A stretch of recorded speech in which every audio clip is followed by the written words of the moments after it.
Hello there you guys, welcome to one of my videos.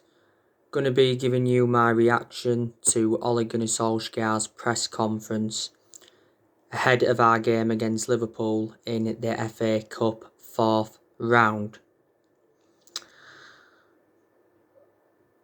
Solskjaer has confirmed that we will rotate. He's given us an update on Victor Lindelof, by the way, and he said he will be fine. And Wan-Bissaka was also mentioned during the press conference. So anyway, these are the questions I've got here that were asked to Solskjaer, and obviously underneath is his response to them questions. So, like I say, the first question was, Ollie, I know you've only just played Liverpool, but are you expecting anything different from the team, and how much of your squad are you expecting to rotate? And like I've just said to you, this is Ollie's response. We will rotate, that's for sure.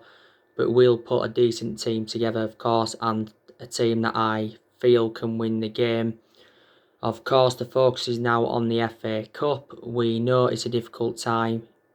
I'm not the best on draws. I think they should try to get someone else in there. If they want an easy draw. Smiles. Like I say, this was the second question that was asked to him. Can you explain further on the situation with Victor Lindelof, and is there anyone else who might not make the game on Sunday? And like I've just said to you, Solskjaer said Victor will be fine for the weekend. It was just too quick a turnaround.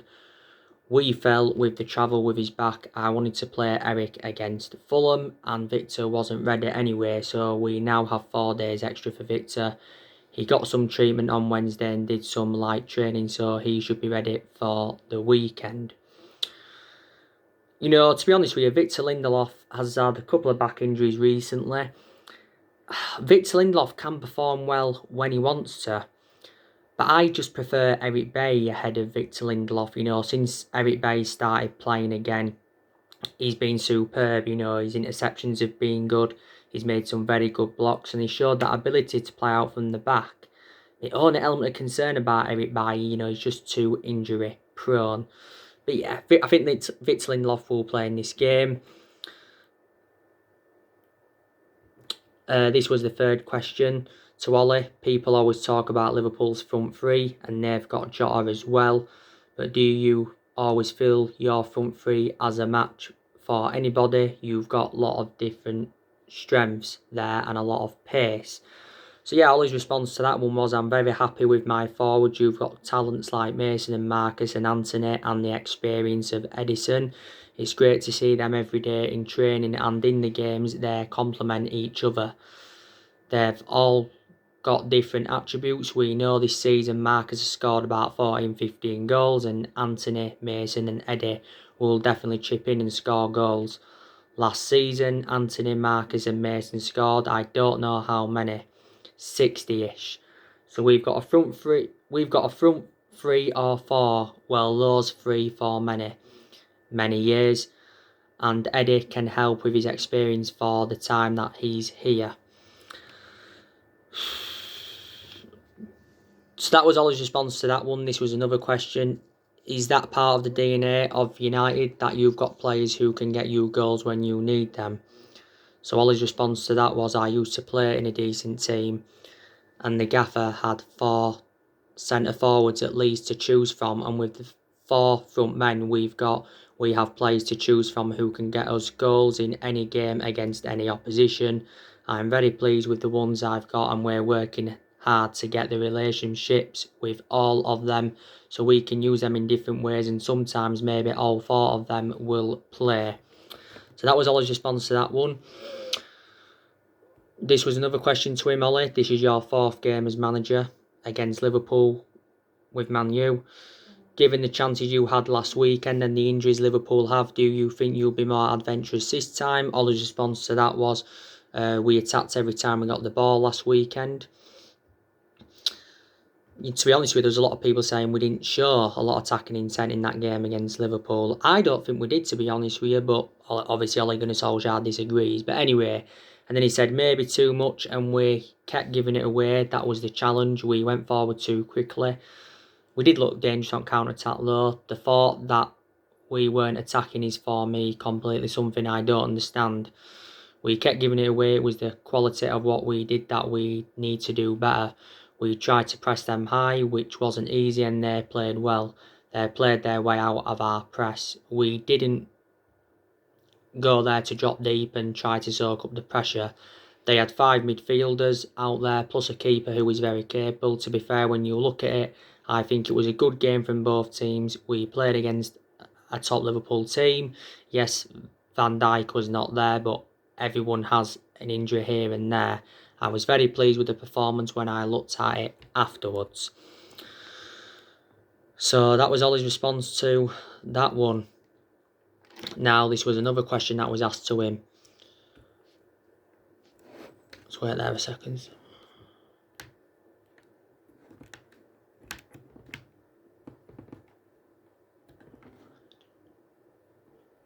Just wait there a second. Something's come up on here.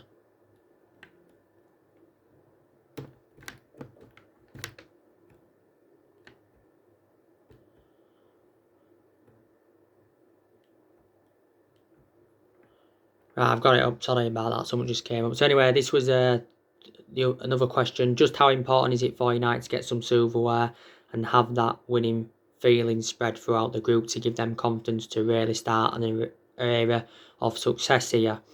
So Ollie's response to that was, of course, you want to get your hands on a first trophy, but it's always the league position which is the measure of how far you've come. Anyone can have an easy cup run. I'm not one of those.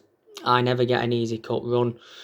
I'm never going to watch another draw again. We always seem to pick out the difficult opponents. In a cup run, you can sometimes get to a final without really playing any of the top ones. This time round, we're drawn with one of the favourites, and we know this is a big one if you want to go all the way.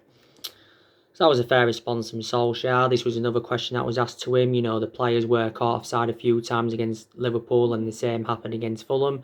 Is this to do with the execution of the runs, and is there some fine-tuning needed? Is it to do with how eager your attackers are? So Ollie's response to that was they're eager, of course, but it's also where we want to attack. We want to attack quickly. It's not that you have to attack quickly every time. It's a decision they've got to make there and then. Of course, it's in our DNA that if you see a pass, then do it. But of course, do it well. I didn't think we executed the passes well enough. Some of the runs maybe were too eager, especially at Anfield. I felt 1 or 2 times we could have easily been on one with the keeper. So for us, it's about fine-tuning and getting better and getting used to each other. Edison is new. Bruno hasn't been here a year yet, but we'll get there. Again, fair response from Solskjaer. This was towards the end of the press conference. This is another question that got asked to him. Is it therefore about creating situation awareness and on-pitch chemistry in the match? Is as much as it is the work you do at the training ground. So yeah, Ollie's response to that was, yeah, you can do loads of work and we do loads of work. But it's about taking a moment in a game, and I feel we're getting there. It's always been in the DNA of United that we attack quickly. We go fast and we have quick players who want to get up the pitch quickly. When you get up the pitch, sometimes the decision might be too slow. It down and play it in their half. Not just going for the killer pass. They're the little things we're trying to fine tune, of course. So yeah. And this question was asked to him about Wan-Bissaka. You know, I mentioned him earlier on. So this was it. Wan-Bissaka seems to be making great strides, but it also seems like there are areas of his game positionally that he could work on as a right back. How much more do you think he can improve defensively in particular? So yeah, Ollie's response to this question was, I think Aaron is one of the best 1-against-1 defensive fullbacks in the world. I think he's getting better and better on the ball. He doesn't give the ball away a lot. He's not being asked to venture forward much early in his career. Last season was learning one for him. You see Luke Shaw, who is 2 or 3 years older, and he's really hitting good form now. Aaron, of course, has the time ahead of him, and we'll give him time. In a year or two, you'll see a top fullback there. You know, credit Solskjaer, for praising Wan-Bissaka, because he is very, very good defensively. But like I said, my only element of concern about Bissaka is his lack of attacking intent and his distribution. That's something that he has got to work on. This is his second season at Manchester United. You know, we got him in a deal worth £50 million from Palace back in the summer of 2019. So anyway, this was the final question of the press conference. In 99, you beat Liverpool in the 4th round at home and you got the winner. How much momentum can a team get from winning a game like that? And is there anything from 99 that you can transpose into this season? So yeah, Ollie's response to that was, of course, we can take a few things from that season. We know that they are tight moments and very fine margins. And we know in that season we were close to going out against Liverpool. Then Peter Schmeichel saved a penalty from Dennis Bergkamp in a semi-final in injury time. And I think those moments gave us the mentality advantage, especially in the semi-final against Liverpool, as well in that 4th round game, when you get that boost of turning 1-0 down into a 2-1 win against a big team. It was massive for us. The FA Cup is a run we've got to enjoy as long as it lasts. We've got to the semi last year, and as I said, we're going to make a few changes, but I'll put a team out there I hope can go through. So that was everything that was mentioned during the press conference.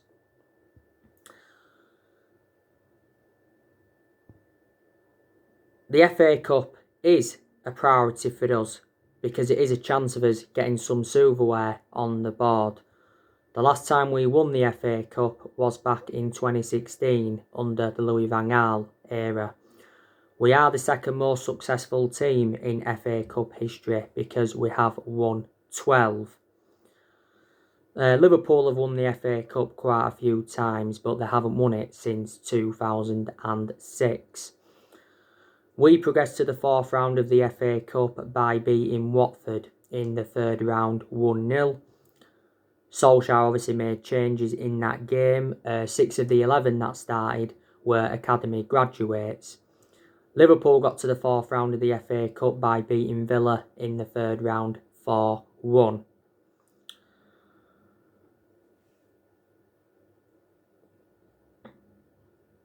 We've had 17 previous FA Cup meetings with Liverpool. The last time we played them in the FA Cup was back in 2012. They beat us 2-1. I think it was a late goal from Kite.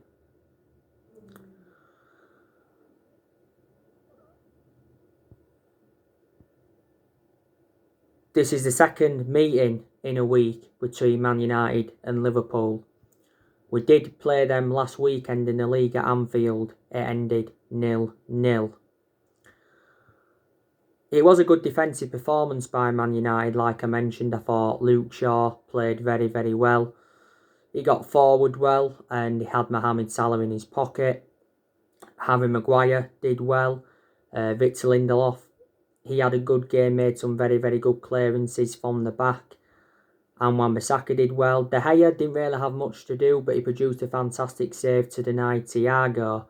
And in that game at Anfield last weekend, we had more clear-cut chances. You know, we had the Bruno Fernandes chance, produced a fantastic save from Allinson.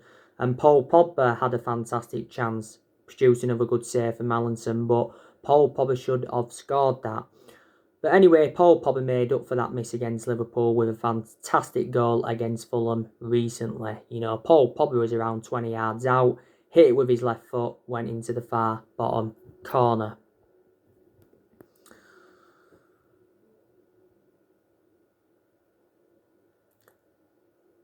Solskjaer give his perception after that 0-0 draw with Liverpool at Anfield, and he said he was disappointed. He admitted that we lacked composure, because it actually was a missed opportunity for us. So I think we'd have been happy with the draw than Liverpool. Don't forget, Jurgen Klopp criticised Ole Gunnar Solskjaer's tactics during the 0-0 draw. Obviously, Jurgen Klopp didn't like the way that, Solskjaer set his team up. It was only a few weeks ago that Jurgen Klopp was moaning about the amount of penalties that we get. He said we get a penalty like every 3 games. And he mentioned that we've had more penalties in, 2 years than he's had in 5.5 years at Liverpool. Solskjaer actually hit back at Jurgen Klopp for that. And he said he must be influencing the referees. I've got a lot of confidence going into this game. We recently beat Fulham 2-1 at Craven Cottage. Obviously, Fulham took the lead through Lookman in the first 5 minutes. Lookman looked their most dangerous player. He also had a few shots. Obviously, our equaliser came from Edison Cavani. That came from a goalkeeping howler from Areola. Bruno Fernandes obviously put the cross in. And the second goal came from Paul Pogba. Bruno Fernandes was unlucky not to get his name on the score sheet in that game, because he did hit the post, and he also had another chance that produced a good save from Areola. And Edison Cavani could have had another goal because he had a big chance in the second half. But yeah, Fulham started that game brightly. But we knew it wasn't going to be a walk in the park, because Fulham's performances in that have seemed to have improved since they got that 1-1 draw with Liverpool back in early December. Prior to the game against us, Fulham had only lost, 1 of their last 7. But despite their good performances, Fulham, I think, are still sitting 18th, so they are relegation fodder. And in his press conference prior to the Fulham game, Solskjaer praised Fulham. He says they are well structured. He praised Scott Parker, and he did mention that Fulham made good signings last year. But we've got a good record against Fulham. We haven't lost to them for around 11 years. But yeah, that win against Fulham got us back top of the Premier League. We are unbeaten in our last 17 Premier League away games. We've equalled the record from the 98-99 season. If we do beat Arsenal at the end of this month, we will have broken that record. So we haven't lost away from home in the Premier League for over a year. And our last defeat in the league was against Arsenal, 1-0 back in November.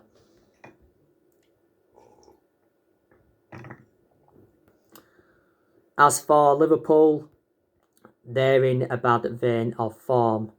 They are winless now in their last 5 Premier League games. Burnley beaten them yesterday 1-0 at Anfield.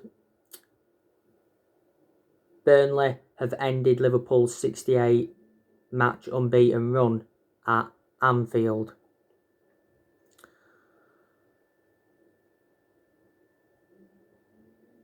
So some people are saying, Liverpool are now not in this title race, or disregarding them winning it.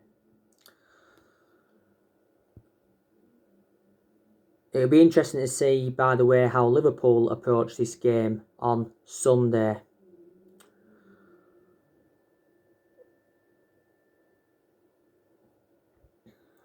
Liverpool haven't got the best of records at Old Trafford. They haven't beaten us at Old Trafford since 2014. I think they've only beat us a couple of times in the last 10 or 11 years at Old Trafford. But we haven't beaten Liverpool since 2018. So you can say that Jurgen Klopp will be under some kind of pressure now.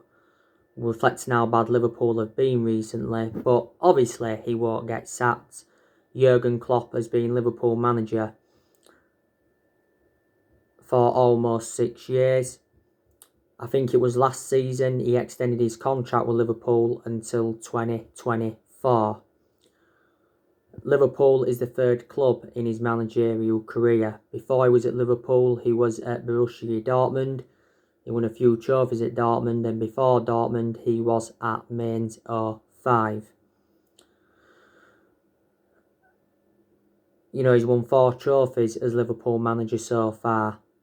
Last season, he won the Premier League. That was Liverpool's first title in 30 years. They're 19th overall. They're just one behind us now.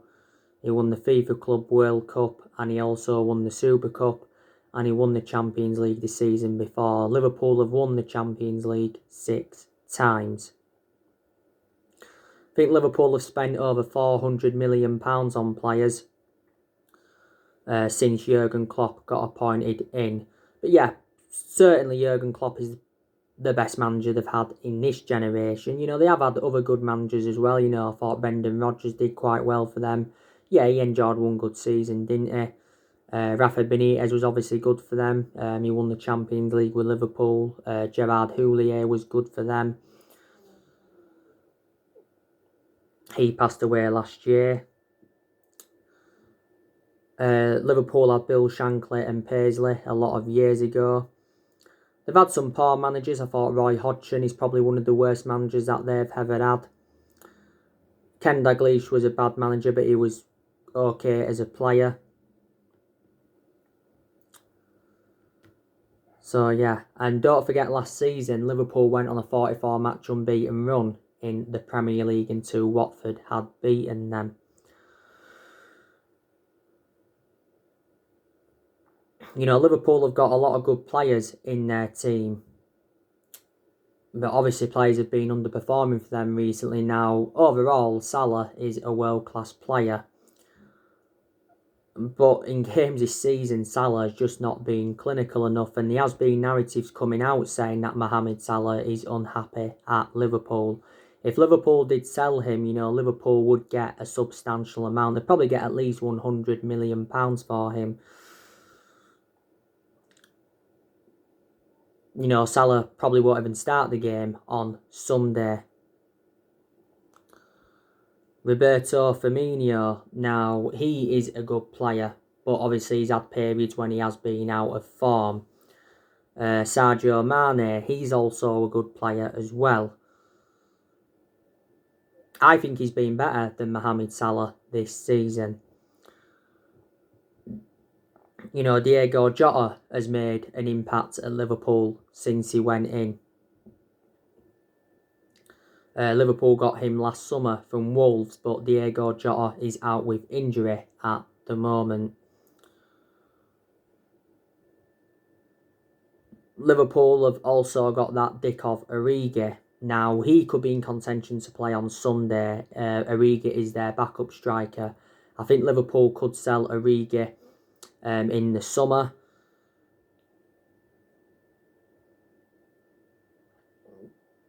Liverpool have also got Shaqiri now. He could be involved in this game. Surprisingly, Shaqiri started in the game at Anfield last weekend, and I think Liverpool could sell Shaqiri in the summer. Liverpool have got a lot of midfielders in their team. They've obviously got Jorginho Wijnaldum. Now, it said a few weeks ago that he rejected a contract extension. He's been linked to a move to Barcelona. Liverpool have also got Jordan Henderson. He's one of their first choice midfielders. Probably won't start this game. Liverpool have also got Curtis Jones. Now, he could be in contention to play in this game. He's one of their young players. Liverpool have also got Thiago. Obviously, they got him last summer from Bayern Munich. Don't forget, we wanted him. Thiago was Liverpool's best player in the 0-0 draw last weekend. He was everywhere on that pitch. Liverpool have also got James Milner. Surely he'll leave at the end of the season. Will he retire or will he go to another club before he retires? They've also got that Naby Keita. He's currently out with injury. He's not one of Liverpool's first choice midfielders anyway. They've also got Oxley and Chamberlain. Could Chamberlain be involved in this game? He's made an impact as Chamberlain. He's just sustained a couple of bad injuries since he became a Liverpool player.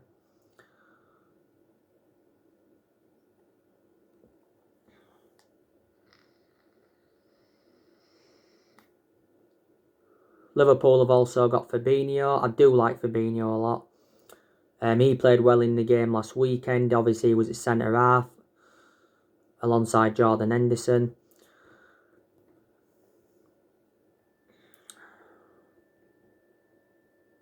Liverpool have also got that to Sickmas. Now, he's just come back from injury, so will he be involved on Sunday? Liverpool got to Sickmas last summer. He's their backup left-back to Andrew Robertson. Liverpool have got two fantastic fullbacks in Robertson and Trent Alexander-Arnold, but they haven't played great recently. Their crossing and that's been poor. But when they do play well, they get in good positions and they do put good crosses into the box. Liverpool have also got that Nico Williams, who's a young player now. He could be involved in this game on Sunday. I think he's a right back. Liverpool have got that Phillips and that Williams. Possibly at least one of them could be involved on Sunday. Joe Matip is obviously now back for them. Obviously, Virgil van Dijk is out for the season. He wouldn't have played in this game anyway. Obviously, he's the second most expensive centre-half in the world, but he is the best centre-half in the world. Liverpool have also got Joe Gomez out for the season. They've got a very, very good goalkeeper in Allinson as well.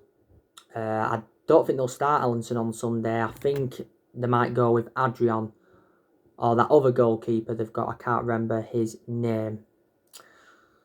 They've got that Mina Mimo as well, who they got in January of last year. Now, he could be also involved in this game. Liverpool did let quite a few players go last year. Klein left them, Lovren left them, Lallana left them. Harry Wilson went out on loan, didn't he? Trevella left them, and Hoover left them. Man United and Liverpool are the two most successful clubs in English football, so it's always a massive game. I've already given you my starting 11 prediction of how I think we're going to line up. I think we're going to go with Henderson in net. I'll go through with you again. I think Tuanzebe will go right back. I think Wan-Bissaka will be dropped for this one. Two centre-halves, Victor Lindelof, Harry Maguire. I think left back, Alex Telles, he'll come in for Luke Shaw. Midfield, Donny van der Beek and Matic. Donny van der Beek certainly needs to be given a chance. We didn't see him play against Fulham, and I thought he would have been involved against Fulham, to be honest with you. I think ahead of them two, it will be Bruno Fernandes. We know that Bruno Fernandes needs a rest, but Solskjaer, prior to the game against Fulham, defended Bruno Fernandes and denies that he needs a rest. On the left, I think we are going to go with Marcus Rashford. Like I said, on the right, I think we're going to go with Juan Mata. And up top, I think we are going to go with Edison Cavani. So I think he'll come in for Martial. Like I said, there's a lot of United fans that are now saying Martial needs to be dropped. Our next league game is Sheffield United. We should be certainly winning that. And then it is Arsenal. The winners of this game between Man United and Liverpool play West Ham or Doncaster in the 5th round. And on my recent video, I obviously give you the news on Dayot Upamecano from RB Leipzig. Christian Falk has provided us with an update on the Dayot Upamecano transfer saga, and Bayern Munich are the favourites to sign him. Karl-Heinz Rummenigge, the Bayern Munich CEO, has confirmed Bayern Munich's interest. I think Bayern Munich want to get him for a lower fee than his actual release clause. His £37 million release clause becomes active at the end of the season. So yeah, us, City, Chelsea and Liverpool all face a transfer battle with Bayern Munich for Dayot Upamecano. You know the news on Paul Pogba. Like I said, Paul Pogba is considering making a U-turn at the club. that means Paul Pogba now may be staying at Man United past the summer. You know, will he sign a new contract at Man United? We shall see. So anyway guys, that's everything to update you for today. Drop your comments, likes below on the channel. If you do, consider subscribe as always, and take care. God bless, and I'll see you all again very, very soon.